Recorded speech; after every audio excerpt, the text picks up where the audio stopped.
And who was Alberto Cecilia Falcone again? Alberto Cecilia Falcone was Cuban. He came to the U.S. at an early age, not an early age, but he must have been 17 or 18, and he started working for the CIA. Oh. He started working for the CIA. Then he went rogue. He went to Tijuana, and he started to move pot. But you sure he went rogue, or that was a part of the mission? No, he went rogue. Okay. He went rogue.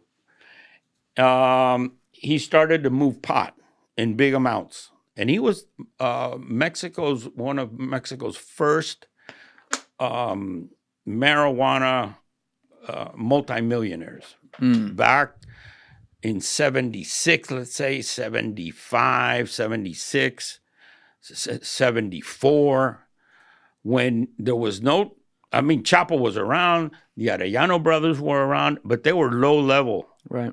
He was the highest level guy working in Mexico, Alberto Cecilia Falcone. Is this like right when Miguel Angel Felix Gallardo was decided to get in the game? Yes. Yes.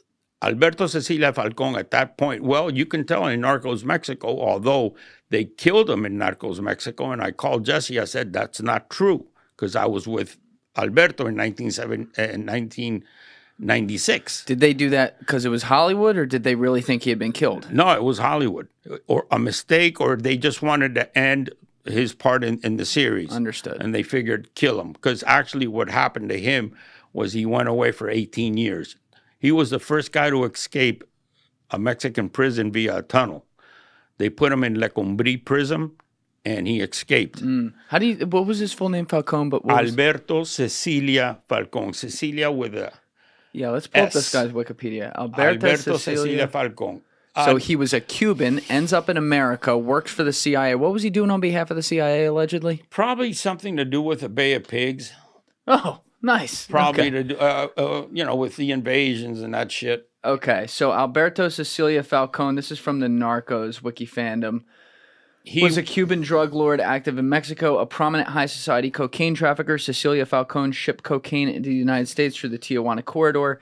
He mentored the Arellano Felix brothers, allowing them to establish marijuana shipping routes throughout his territory. In the early 1980s, he was approached by Miguel Angel Felix Gallardo, one of Pedro Aviles' men, to solicit his permission in permitting the Arellano brothers in joining an alliance between various marijuana smugglers. Convinced by his personal friend and socialite Isabella Bautista, Cecilia Falcone agrees to Felix Gallardo's requests on the condition that they do not interfere with his cocaine business. However, a few years later, Felix Gallardo, now the leader of the powerful Guadalajara cartel, decides to smuggle Colombian cocaine as the Caribbean route used by the Colombians was closed down by the United States. Enraged by the betrayal, Cecilia Falcone uses his influence to order a military raid on one of the weed warehouses of cartel leader Rafael Caro Quintero. The military seize most of the weed and destroy the rest. In retaliation, Don Neto of the Guadalajara cartel buys out the police force at Tijuana and attacks one of Cecilia's warehouses, setting it on fire, recovering Rafa's marijuana. Felix Gallardo sends Isabella to negotiate a truce with Cecilia Falcone, and she succeeds in doing so. However, the DFS immediately kills Cecilia Falcone after she leaves, giving the complete control of Tijuana to Felix Gallardo. So that was not true. That was not true. Okay. That was not true. And I think the lady that they referred to is Can you actually... stay with the mic? Sorry. Yeah. The lady they referred to actually was La Tigresa. What was her name in Mexico? What the hell? Well, I have it somewhere. But she was a famous movie star. Because Cecilia Falcone was a very elegant, educated man. He went both ways, but he was portrayed as a he came across totally as a very serious gentleman, very well-dressed, very good-looking man, serious, not wacky at all. And he was the first multimillionaire. They say that when he used to go to Europe in the early 70s, back then he had $20-30 million already when nobody had that kind of money. There were two big tippers in Paris, him and the Shah of Iran. He used to give out, there she is, La Tigresa. Oh, that's the girl? Yeah. Interesting. He was always look at him. Yeah. Very good looking, well dressed guy. We got along great. I met him through a lady friend of ours in Mexico, and I spent 2 years with him almost every day. So you were living in Mexico? Yes, I was. You relocated to Mexico in like 84? No, 85? I relocated to Mexico. I was living in Colombia up to 1994, and then I went to Mexico. Okay, so he had done his prison stint at this point. Exactly. He had just gotten out of prison when I met him. So and you met him through a lady friend, you said? Through a lady friend. Now, was he still in the game, though, at this point? He was still in the game, but not as powerful as before. So he was looking to me to start up again and to start bringing in coke from Belize and Chetumal. And he had a very good friend bad son of a bitch, who was involved with El Negro Durazo in Mexico City. Negro Durazo was chief of police for Lopez Portillo in Mexico. Sagul Vaca. Okay. Bad motherfucker. There's so much here, many different people that tie together that like we can go out of order. I want to try to keep it on track though. What we have been talking about that led into this tangent was that you expanded through the doc and then through Rafa Caro Quintero in 1984 through that connection. Right. That's good. That I guess you have a lot of podcast training to keep people on track. I got to stay on it. Right. So I was distributing coke that I received in Miami and taking it out west, taking it to Orlando, taking it to New York. At that time, I had already met some of the guys working with the Lucchese. Oh, so you connected with the mob? Yeah. I worked with them for a few years. Who'd you work with specifically there? Are you allowed to say they're probably dead now, but... I think they're dead. Well, I know my friend is dead, Joey Martino. They killed him and put him in a 55-gallon drum and dumped him on a river in Hialeah. Nice. But it was the Hollywood subsidiary of the Lucchese group out of New York, New Jersey. The Hollywood group, Anthony Asitoro. That's right up here. Supa, Gu, all these guys. But to keep things in line. So I was distributing. And then I got into bringing in plane loads, okay? Because this Lucchese group working out of Hollywood had a cowboy pilot. And they had a stop in Jamaica, and they had it in at the Hollywood International Airport. They had that bought off. So I met this guy, Joey Martino, who was working with the mob, the Lucchese group. And we started doing planes from Monteria to Jamaica, gassing up and coming right into Hollywood International Airport like nothing. We used to bring in 300, 350 kilos at a time. We were doing that like clockwork. Boom, boom, boom. How'd you get away with it at the airport? They had it paid off. They had that whole shit bought. So when that was happening, at the same time, parallel, I decided to buy a Merlin, a bigger plane. Right. This is the one to do my own route. Yeah. Okay, so I was working with the Lucchese's, the Hollywood outfit, doing that Monteria, Jamaica, Miami run. So then I was already importing product. I was also distributing, but now I was also importing. All right, just to keep the terms straight, though, because when you say distributing, I know my head goes to, and a lot of people out there's head goes to, you're handling the guys on the street who are actually giving the drugs out to people. But that's not what you did. You're distributing a full load of product to an outfit that's going to then handle that. Yes, it's a wholesale. Exactly. All right, let's use that term. Taking 300-400 kilos in Miami and giving 100 to this guy, 100 to this guy, 100 to this guy, and 100 to this guy. And how did you initially get hooked up with the Lucchese's? Did you like call them up in the phone book and say, hey? Through some Cuban friends of mine that we were bringing in shit through the Bahamas, they worked with him through another friend, Joey Appolito, who's no longer with us. If you look him up, Joey Ippolito, that's another.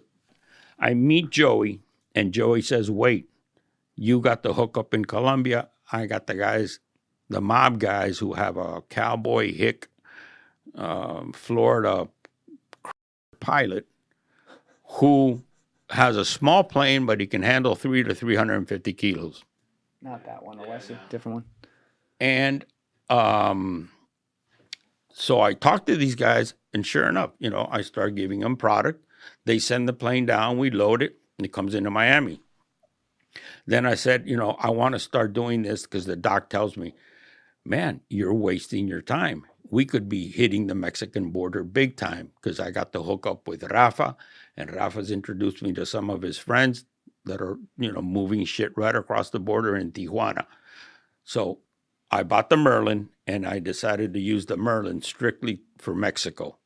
So the Merlin was hitting Mexico, going to La Peñita, and at the same time I was bringing coke in through Miami. So then that expanded. Sure. I was smuggling through Miami, smuggling through Mexico. Then I bought another plane, and then I started to airdrop off the Bahamas with a Conquest. With a Conquest? That's another plane that was a better plane for airdropping, better than the Merlin. How much was a plane like that setting you back then? The Merlin didn't cost me a lot. It cost me $600,000. I bought it in Burbank, California. I kept it in Burbank, California, and I used it for Mexico. The Conquest the first Conquest cost me $800, and that one I kept in Venezuela. And I had a Piper Navajo, which I kept in Miami Airport. But then this is where I start moving merchandise that I actually smuggle. I'm actually taking delivery of merchandise in Colombia and moving it through Mexico, moving it through Bahamas, and coming into the United States. All right, couple things here. Number one, when you're buying all these planes, are they bought under your name? No. What are they bought under? I don't know. I sent my partner Renee to go get it, and they put it under some fake company that was working out of Miami Airport in Miami. Okay. So I guess you could kind of do that back then. And then we registered, the Merlin was registered to an offshore corporation in Panama.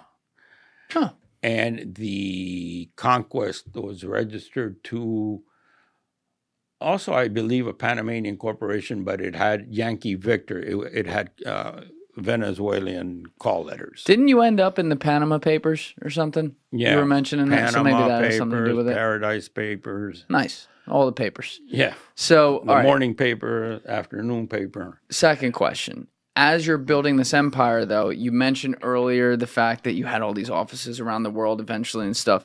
Like, you had a shell company, I assume, right? Some sort you had set up some sort of like fake business that said, well, we really do this or something. To have an office, since I had a macadamia farm in Costa Rica and Colombia, I set up Asociación Nacional de Macadamia de Colombia. Bullshit. Then I had some coffee business in Mexico. I had some latex business in Mexico. When did you get these? Like 1980? Well, remember that in 1983, after my dad died, I bought 22,000 acres of sugar land. I mean, 10,000 were bought, 12,000 were leased, because I tried to get back into the sugar business. But you stayed with the booger sugar, though. Imagine this shit. This is how my head works. I mean, sugar in the U.S. is subsidized at 28 cents. It is sold in the U.S. at 28 cents a pound. Mm-hmm. Okay, because the U.S. farmers produce it, and they get subsidized. So refined sugar, gets sold at 28 cents a pound. So I come up with this great idea, which other people had it too, but I came up with it, that I would buy sugar at 4 cents a pound in Dominican Republic, bring it into the United States to refine at Godshot Henderson in Louisiana, pay 5 cents refining cost. So I'd end up having sugar for 9 cents a pound in the U.S. Mm. That sugar needs to be re-exported. It just came here to get refined, and it has to be re-exported. with my partner up in New York, who were always in the sugar business, Lobo Caine, we drew up false papers, and that sugar never was re-exported. It was sold to New York bakeries at 21 cents a pound. Lower than the 28, but it was sold. This, we made millions off this. More money than the cocaine business. And you didn't get out of the coke business. Problem is, we got caught. Ah. And it's in the book. It's called Operation Bittersweet. Nice. Operation Bittersweet. The government came down on us and some other people in Miami. Green Brothers. What year? This is right after my dad died, because, God, if you would have been alive, you would have kicked my ass. So this is like 83, 84. So this is the first time you get hot. Yeah. I had just bought the sugar land. Then this Operation Bittersweet kicks in. At the same time, I had a sugar packing operation in Aruba, because we had the licensing of the Hershey name to sell sugar in the Caribbean. The last sugar mill that Julio Lobo bought in Cuba in 1959 was the Hershey mill. And along with the Hershey mill came the name Hershey's as applicable to sugar. So we brought that back to light, and I opened up a sugar packing operation in Aruba. I used to bring in the sugar from Colombia, repack it in Hershey bags, and send it to the Caribbean.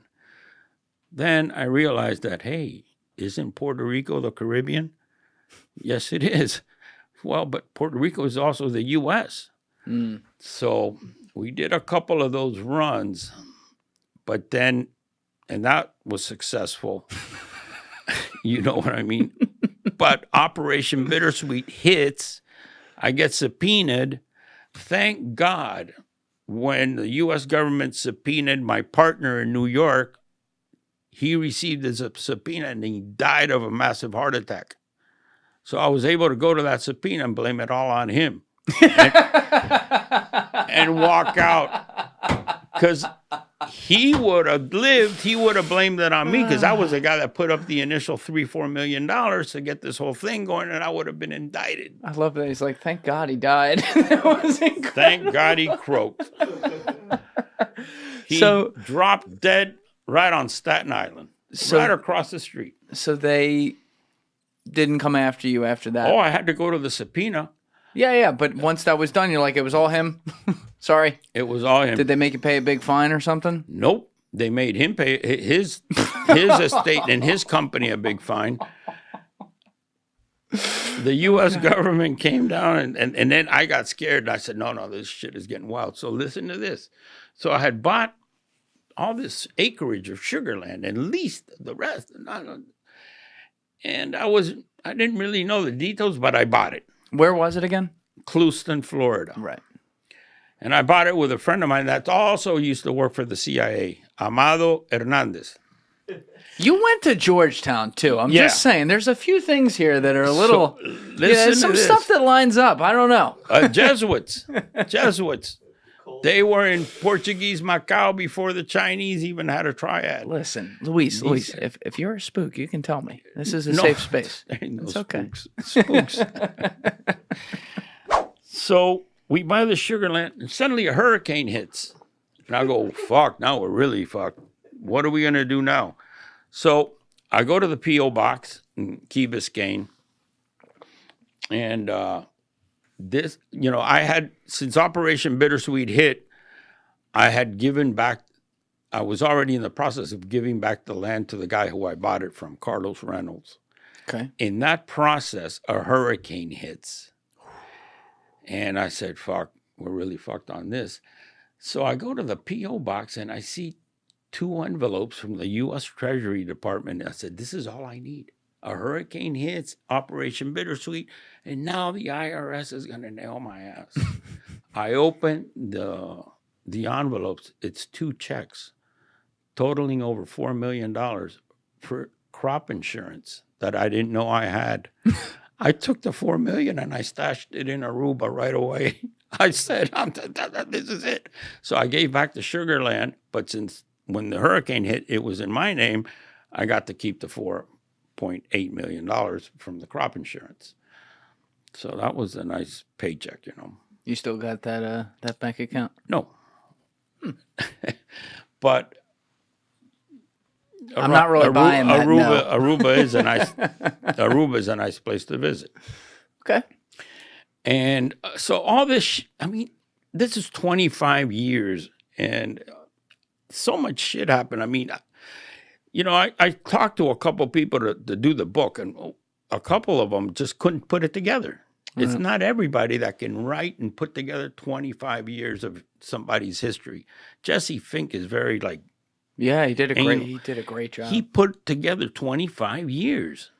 Now, believe me, I tried to, you know, I did a lot of writing while I was in jail, putting chronological order to things, but that was it.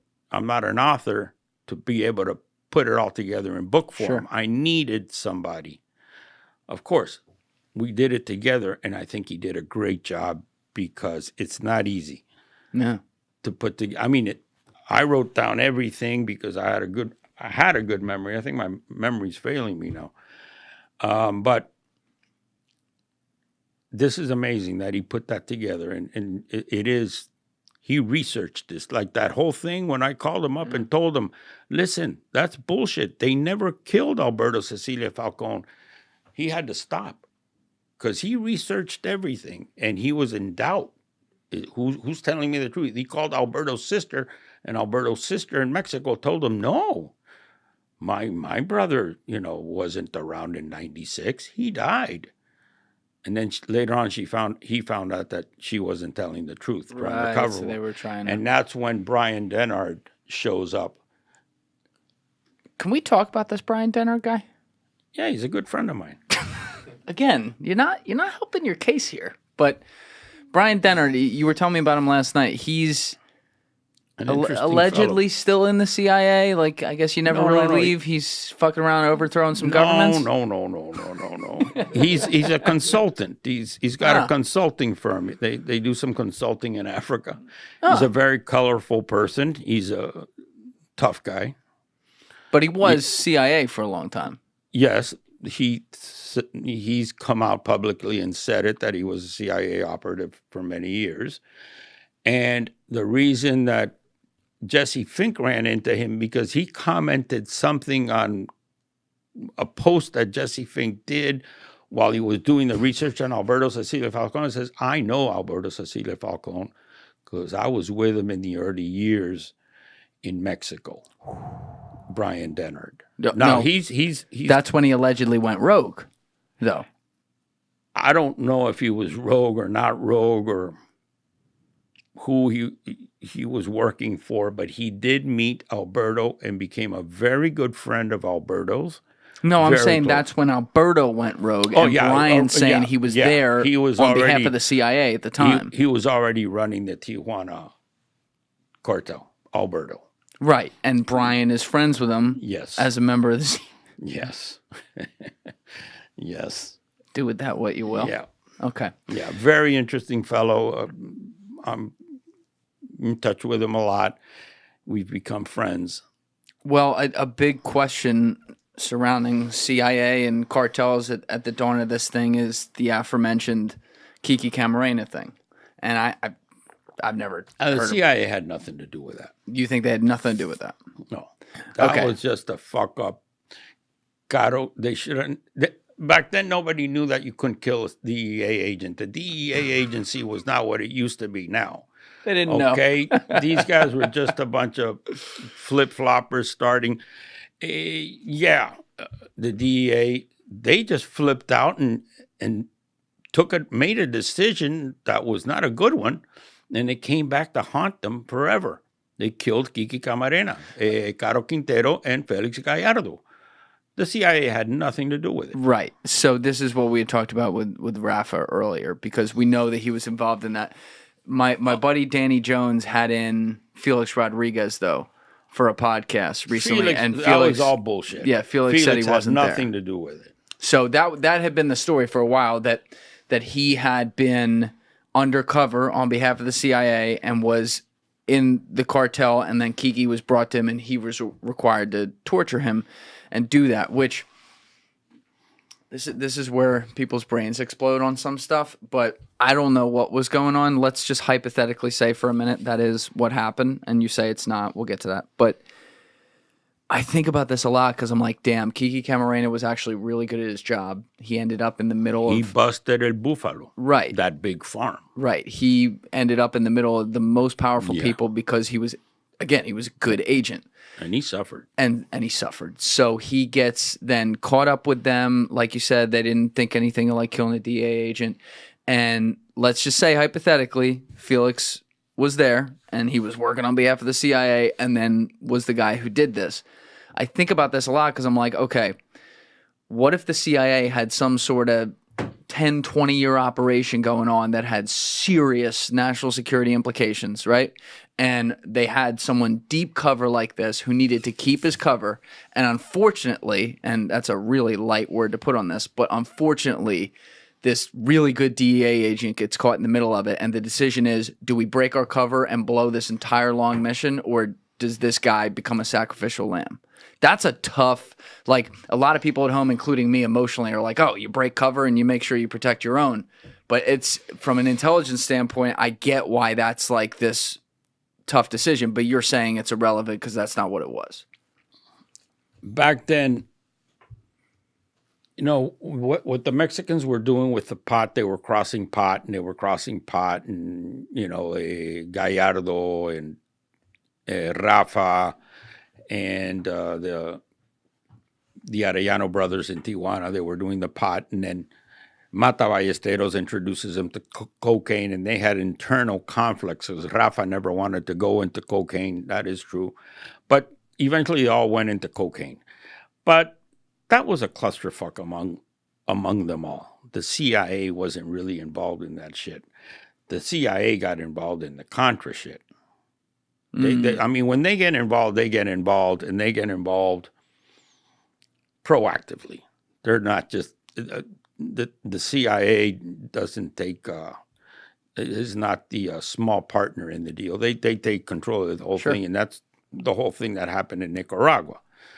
There they were involved. Iran Contra, you're saying? Yeah, the Iran Contra, Sandinistas and all that. Yeah, with Barry Seal and all that, and they got proactive on that one.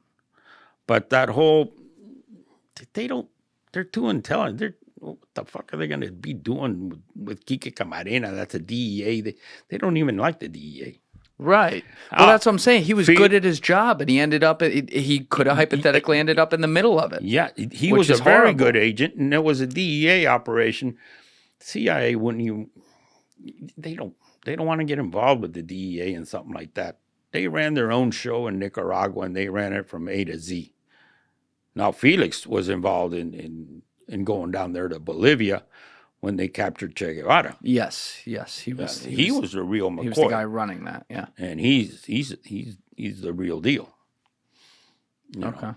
Now, but that whole CIA, I mean, you know, everywhere, you know, there was a war in Vietnam, so suddenly the Burmese Triangle becomes the #1 producer of opium in the world. So suddenly there's a war in Afghanistan, and now Afghanistan is the largest opium producer in the world. I mean, the CIA, you know, they've been transporting for years. I mean, I think everybody knows that. Back up. You're saying that at the sites of these wars, they are then responsible for transport. Well, what is their incentive to do that? Well, money, obviously. You know, they have, you know, nobody knows their budget. They're the only agency, I think, that they don't have to disclose their budget. But this is hypothetically. I mean, I can't say this for a fact, but, I mean, they were involved in the Iran-Contra. I mean, during the Vietnam War, the Burmese Triangle becomes the #1 producer of opium. A lot of the opium, heroin is coming from there. Then Afghanistan breaks out, and Afghanistan becomes the #1 producer of opium. I mean, it's a theory. You think that's okay. Maybe they're involved, maybe they're not. I mean, I don't know. Did you deal with them at all in your career? Not at all. Not at all. Do you think you may have dealt with them without knowing it? No. Why? What makes you so confident? Because I knew who I dealt with. I dealt with Mexicans, and that's it. I dealt with but Colombians. what if they're assets? Colombians? No. You're confident on. You seem very confident on that. I would, I would say 95%, and leave that 5% for giggles. But no. Okay. I knew who I was dealing with, and I think they're the kind of people that when they get involved, you kind of know they're involved. Sure. Okay. And once again, that's a theory. It's a theory that I personally think that, could work for them. But I can't say I have proof or anything like that. It's just something that I think.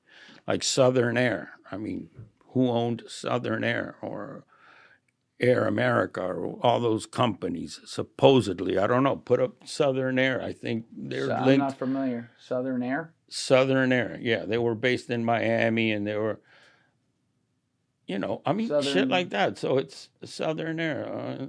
Was a global cargo carrier headquartered in Florence, Kentucky. It was the first airline to provide ACMI service for the wide-body Boeing 77 Southern Air out of Miami. On November 17, 2021, Southern Air ceased operations upon its merger with Atlas Air. Is that the same one? Maybe not. This was in Miami. Southern Air, Miami based. Atlanta. This is Atlanta. Yeah, it's a different one. Try Southern Air Miami Plane Company. There's a Miami crash. Yeah, Southern Air Transport. Okay, here it is. Southern Air Transport, SAT. 1947 and 1998, based in Miami, Florida, was a cargo airline best known as a front company for the Central Intelligence Agency, 1960 to 73, and for its crucial role on the Iran-Contra scandal in the mid-1980s. If there's flies on you, they're paying rent. You know your shit. That's good. I have no familiarity with this. Air America is another one. I mean, can we hit that, Alessi? Can we hit that full link? Let's see if it has like a section called. And it's okay. Like I said, somebody's got to do it. Go down. I mean, I don't.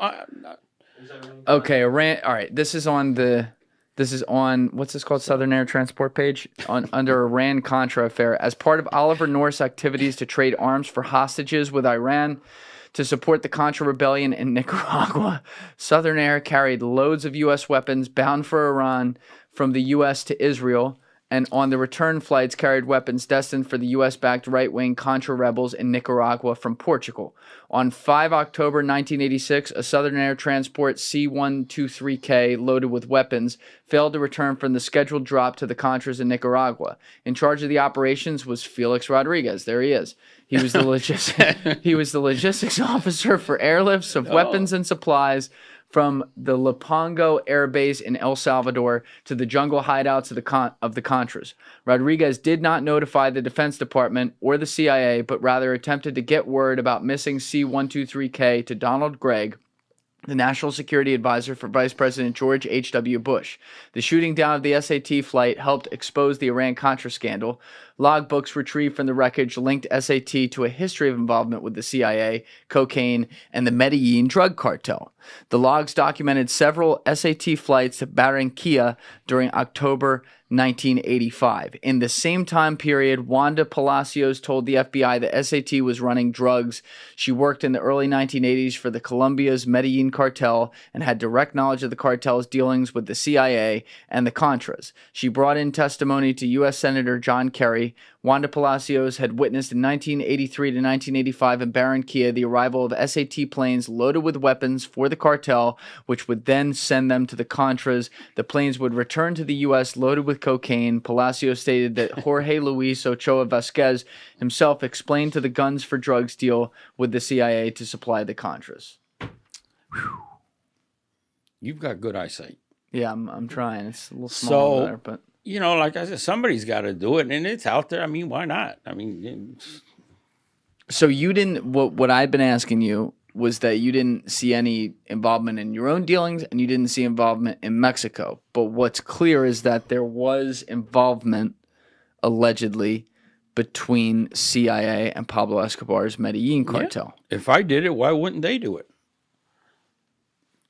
I did. A lot of people did. I understand now. Okay, so you're saying because you're like a middleman running the logistics, obviously you're not the only one of your kind, so they're another cog on the wheel that has nothing to do with you, but doing the same thing. Yeah. It's like arms dealers. Who's an illegal? Who's the largest arms dealer in the world? The U.S. government. Mm-hmm. Who's an illegal arms dealer? A guy that doesn't buy from the U.S. government and sells to a client that the U.S. government sanctions. They're all arms dealers. One's approved, one's not approved.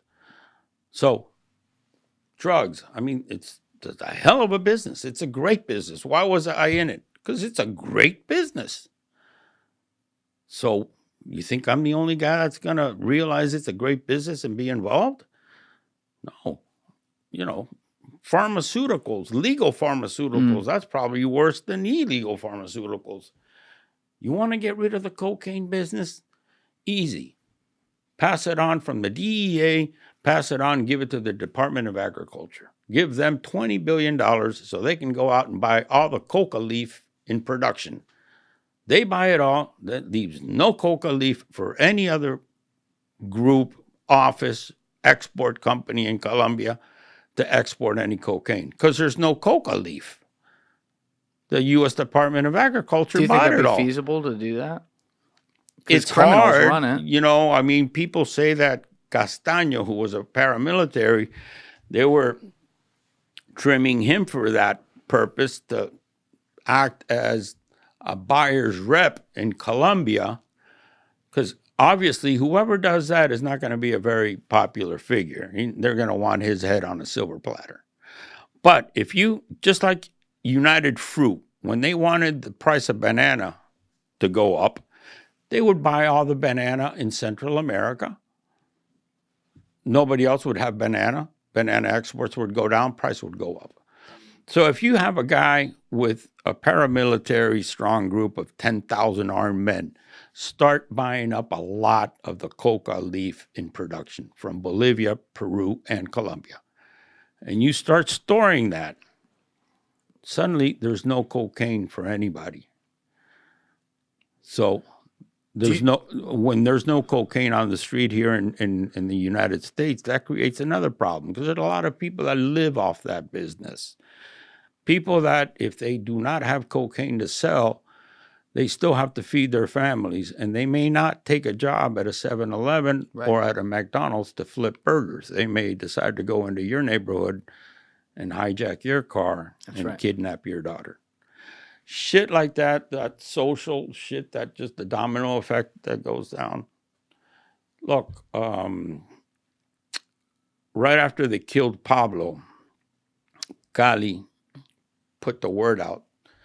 Cali Cartel put the word out that nobody works. We're not going to work. To get in good with the government, we're not going to work. Right. Okay? We're not going to work. Some people didn't like that. I was working with a guy called Monoendo, Claudio Endo, lunatic, psychopath. But good business partner. Since Pablo had gone down and Cali wasn't working, I was going to continue to work. Because then Mono, who was with the Cali cartel, told the old guys in Cali, fuck you. You guys already made your billions.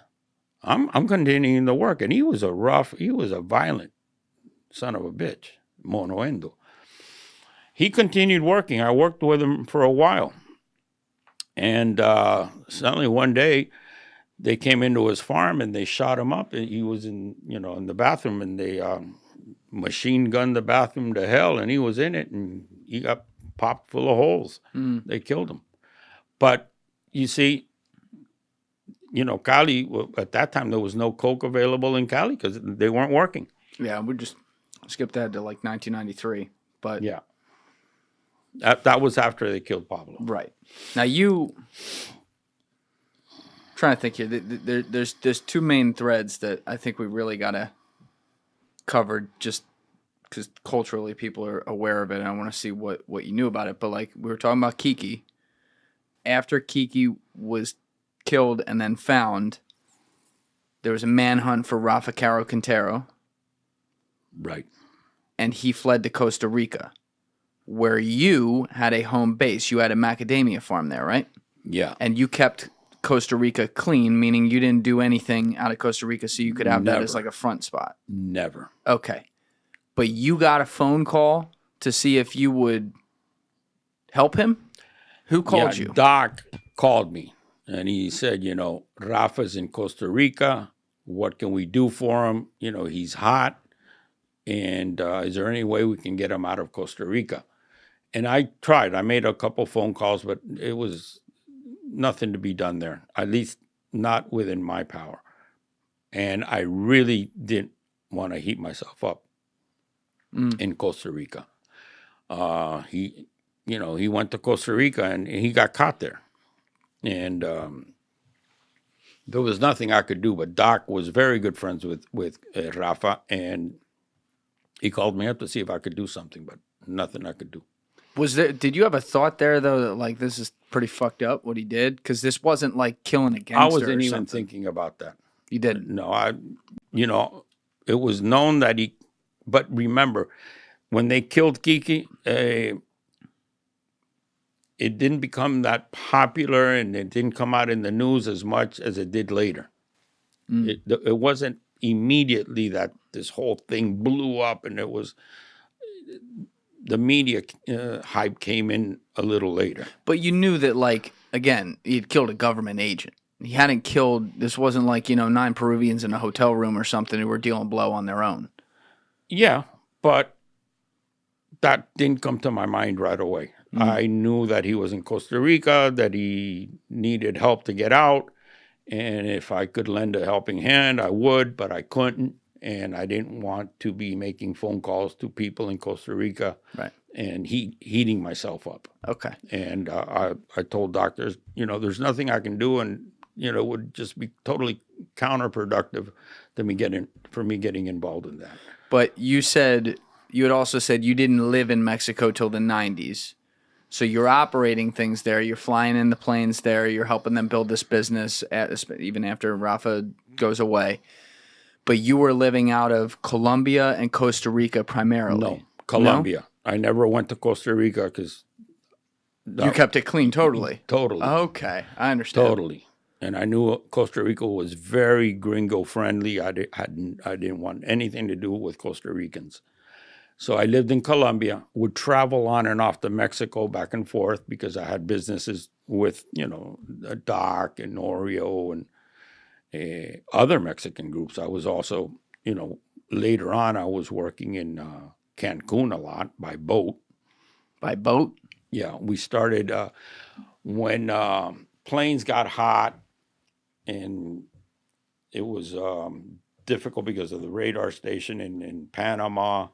We decided to start sending boatloads to Cancun. That was 1993. Okay, so that's a while forward. But in the meantime, you had been living in Colombia. Did you deal ever even once directly with Pablo Escobar? Like, did you meet him? Yes, I met him at Pablo Correa's farm. I was working with Pablo Correa, and... Who was Pablo Correa? Pablo Correa was one of the major members of the Medellin cartel, one of the big producers of the Medellin cartel. At one point, he probably had more merchandise in the United States than anybody else. He was probably the largest producer in Medellin. And we were doing routes. We were doing Mexico trips with him, and as well as Bahama trips.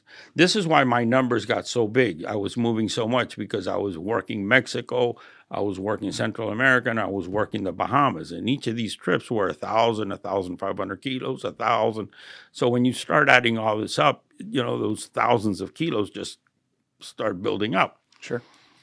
And in one of those trips, it was with Doc, as a matter of fact. We landed the plane in Mexico, and they took smaller planes to cross the border, and they threw it in the Arizona desert. And some of the kilos hit some cactus plants. So when they received the kilos in L.A., they had thorns in them. And these guys they took one of the kilos from LA and brought it back to Medellin. And Pablo Correa called me up, says, "Come see me." I went to see him at his ranch outside of Medellin, where he had a bicycle path. Pablo Correa was always very well dressed, always in a suit. He had fucking 300 pairs of shoes. I saw his closet and suits. And Pablo came to visit him, and that's where I met Pablo.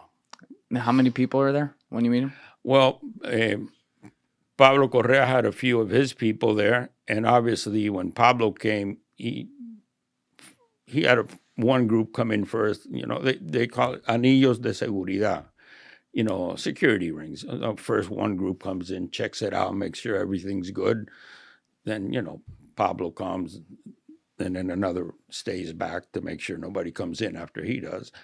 But that's when, you know, I was sitting in the office with Pablo Correa, and then he gets a phone call, says, "Tenemos al señor que viene en camino." And it was Pablo.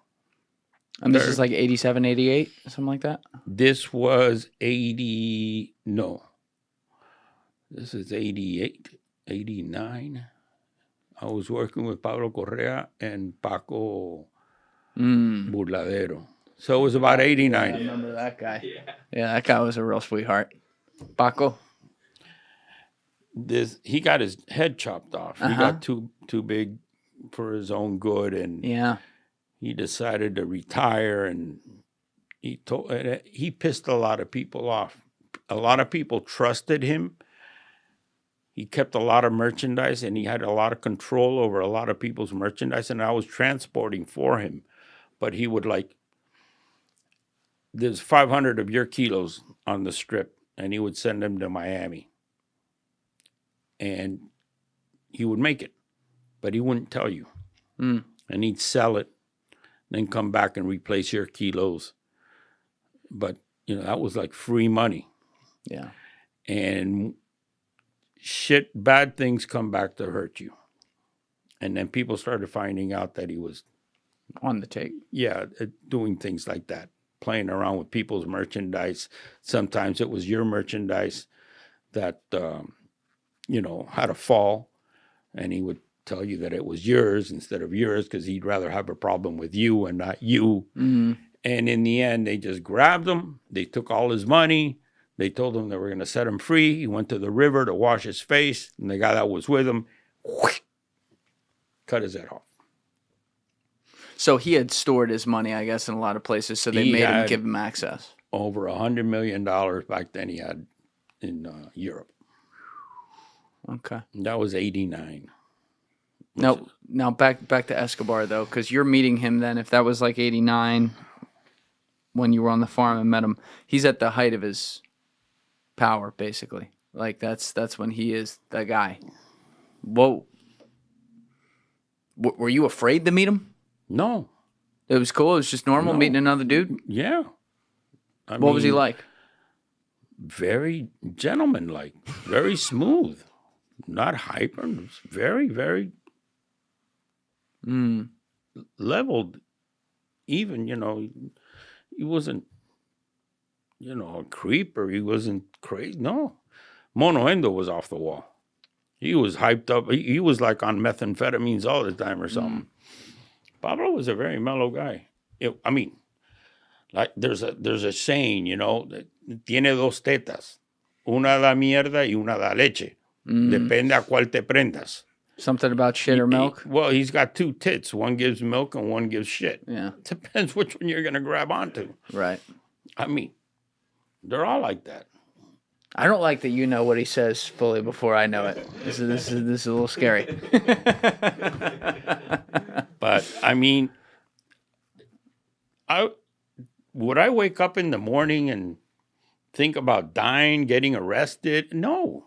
It was just my job. It was what I did, and I wanted to expand my business. I always thought, you know, I always wanted to do freighters, containers. And that was my downfall. And I realized it when I got into it. I told my partner, I said, you know, this is going to be our downfall, the paper trail. Why is that a downfall as opposed to pickup trucks? Because, you know, you have a plane and you airdrop, and it's a pilot and the guy who's kicking in the back. And that's it. But when you have a freighter company in Piraeus, 10 boats, 10 ships, and you got the good crews and the bad crews, and when you're going to do a coke run, you got to switch the good crew for the bad crew, and there's bills to pay and gas bills, and there's an office and paper trails. I knew it. And I said it. After we do this trip, which that was the last trip, there was no other. My plan was to go back to Europe and start building these 100-foot go-fasts with internal Caterpillar 3-in diesel engines, and just put 4 islanders from San Andres or 4 crew members and cross the Atlantic. You don't need a freighter to cross the Atlantic. You don't? No. How big do you think Christopher Columbus's boat was? I mean, a lot of those boats didn't make it, though. But he made it. It was 50 feet long. Christopher Columbus's boat, that Santa Maria and the Pinta and the other one, they were like Pinta, the Gria, the Santa Maria. Yeah, it was 50 feet long. They're made out of wood. So you take a super well-built fiberglass. We were going to build them in Brazil. 100-foot open fisherman. Yeah, that would do it. With 3 inboard 1,200 horsepower Caterpillar diesel. And those things will run forever. You put 5,000 kilos and you're gone. When it gets to the northern Spain and the Los Gallegos, the fishing boats take off the coke, you sink the boat, and the 4 black guys or the crew members, usually I was going to use islanders because I was going to transit them back to South America via Cape Verde Islands. So, But you sink the boat. Just let it go. Yeah, $250,000 boat, $300,000. What's that compared to 5,000 kilos that you just handed over? And when you build them, you build 8, 10 at a time. You had this all plotted out. Yep, that was my next move. I was going to get rid of those freighters. Okay. But here we are. The U.S. government, Eric Kolbinski, came in and picked up my ass. Yeah, we skipped so many years again. We got to go back. You keep going forward. That's already year 2000, Venezuela. Yeah, we're not there yet. We're not there yet. I was still 88, 89 on Pablo Escobar on that farm. Yeah. So that was the last time you saw him, though. What did you... Now, are you in... You're in Colombia during the whole Los Pepes thing and all that. How did you even lay low during that era? Because I was with Rasguño. I was with Northern Valley, okay? I started working with Northern Valley Cartel, which is Rasguño. And... how'd you get hooked up with him? Through Marulo. It came a point where I was working with Marulo for many years. He was the head of the Pereira cartel. I was working with him for many years. But it got to a point where, I needed more merchandise. My Mexico business was growing so much that I was needing 4,000 kilos at a time. And Marulo didn't want to get involved in that much. And he was not ready for that. So he turns me on to his neighbor, Rasguño, that lives in Cartago. And the first trip we did with Rasguño, we did 2 King Airs with 1,300 kilos each, 2,600 kilos out of Pereira Airport right to Tamaulipas, Mexico. And from there on, it was just, pew. Before that, with Marulo, we had done like 14 back-to-back trips with a Cheyenne 4. We started with a Cheyenne 2, then a Cheyenne 3, finally a Cheyenne 4, doing 700 kilos apiece. We did 14 trips. It's a lot of money. Yeah, that was in a period of about a year. How many people do you have working for you? At that point, well, I had a pilot, co-pilot, a manager that would manage the different pilots. Like I said, not too many people, maybe 10, 12 people working for me. The rest, you didn't have any muscle because you didn't do any of that. What? I didn't need the muscle. What more muscle than the Northern Valley Cartel? Well, for example, you're with the Northern Valley Cartel during Who's gonna fuck with you? Escobar was crazy. What if Escobar's like, I don't like that this fucking Cuban's doing deals with this guy. No. Get rid of him. No. Up until Pablo died, Pablo was killed, I worked with them. I worked with El Negro Galeano, Mickey Ramirez, Piedrahitas, the Ochoa cousins, all Medellin cartel. Up until he died. Yeah. When he died, I started working with Northern Valley. Even those last 6 months when he was down to a few men and on the run, you were still doing coke for him? We were working with Negro Galeano through Mickey Ramirez. And we were airdropping off the west coast of Tampa. Off the west coast of Tampa? As a matter of fact... Madeira Beach? There's a lighthouse west of Tampa. And there was so much shit that we were throwing at that lighthouse and bringing in through the west coast that it was Bob Harley, I think, that told me that they termed that the coke machine. But you're doing this when the whole Colombia is in a civil war over this guy. Yeah, we were the living... U.S. government's all over Colombia. Yeah. And you're bringing coke out of Colombia, no problem? We never stopped working.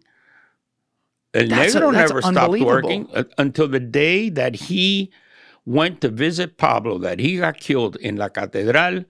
And Mickey, after they killed him in La Catedral, before Pablo escaped La Catedral. Oh, when they killed him, yeah. The other guy. Mickey Ramirez went to talk to Pablo in La Catedral, and we thought he was never going to come out. Which was the prison that Pablo built. He killed Negro Galeano and Kiko Moncada, and he didn't leave right away. Right. He waited a couple of weeks, I think. But Mickey went to talk to him to continue operations because he had taken over, since he killed Negro, he had taken over the operations for that Negro had. And he wanted Mickey to continue working with him. And you weren't scared at all that this guy who was killing off all the competition might come for you and be like, I don't need this dude. Not at all. No, not at all. Really? I was 100% sure that, what I did was valued, and I was working with good people. Negro Galeano, Mickey, Pablo. To me, these were all good people to work with. I mean, that's the truth. You are so interesting. That's the truth. You could see why most people would be like, it's odd that you call someone like Pablo Escobar, quote, a good guy to work with. He was. He was. Do you think he was for you, but obviously not for other people? I worked mostly with his number one associates, which was, for example, Pablo Correa, which he killed Pablo Correa. Mm-hmm. Before that, I worked with Mono Lopera, and Marulo ran the Pereira cartel, which was just a subsidiary of the Medellin cartel. Mm-hmm. Unfortunately, Mono Lopera got killed also. I worked with the Ochoa cousins. I worked with Medellin cartel principally for many, many, many years. And I was happy working with them. I got along with all of them. And the only guy I worked with from the Cali cartel, which was Cali cartel, was Monoendo. But then that stopped really quick. Mickey Ramirez called me up one day and says, Senador, you're working with Monoendo, you're going to end up dead. You see, Senador? Yeah, that's... They called you the senator? They called me the senator because I always dressed well. And somebody, I don't know if it was Mickey or Rasguño, said, here we are dressed in fucking polo shirts and dungarees. This guy comes dressed with linen suits, Davidoff ties, and this and that. Looks like a senator. Mm. So they started calling me senator. Senador. El Senador. To this day, Mickey still calls me El Senador. And he said, please, I'm going to ask you for a favor. I know nobody's working, but I'll go ahead and I'll get some merchandise from somewhere, but please do not work with Monoendo anymore. So I was in Cali when he called me. And Monoendo's chauffeur was taking me to the airport. And I had just had that conversation with Mickey, but I didn't tell him that I wasn't going to continue working with him. What a coincidence. You know what his number right-hand man tells me? You know, you seem like a very educated, nice person, and you're in this business. I would give you a piece of advice. Do not continue working with my boss. He's going to end up killing you. He's killed everybody he works with. Now, did that send a shiver up your spine? And that kind of said, wow, those are signs. Yeah. And he ended up, his partner got killed, Gordo, but he ended up in Panama. But hold on.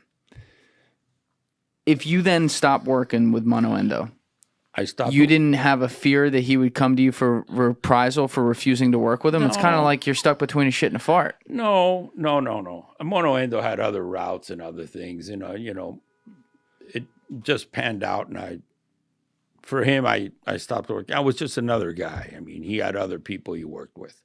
But at that point, Mickey did come through for him. He started giving me merchandise, and I continued working with Mickey. But then I picked up... from there was when I went and started working with Northern Valley, with Rasguño.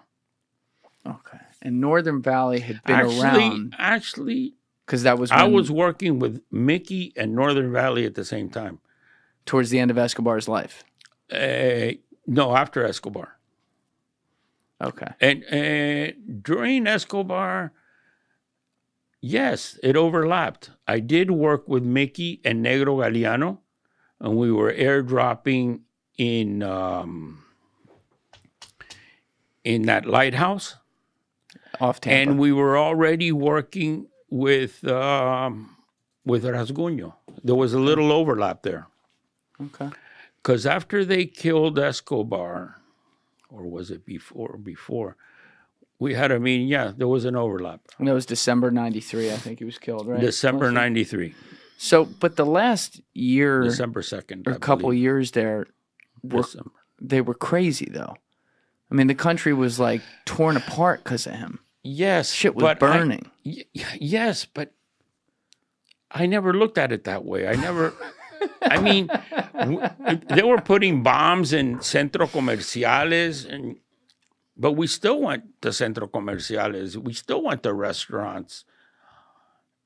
Yes, the country was in turmoil, but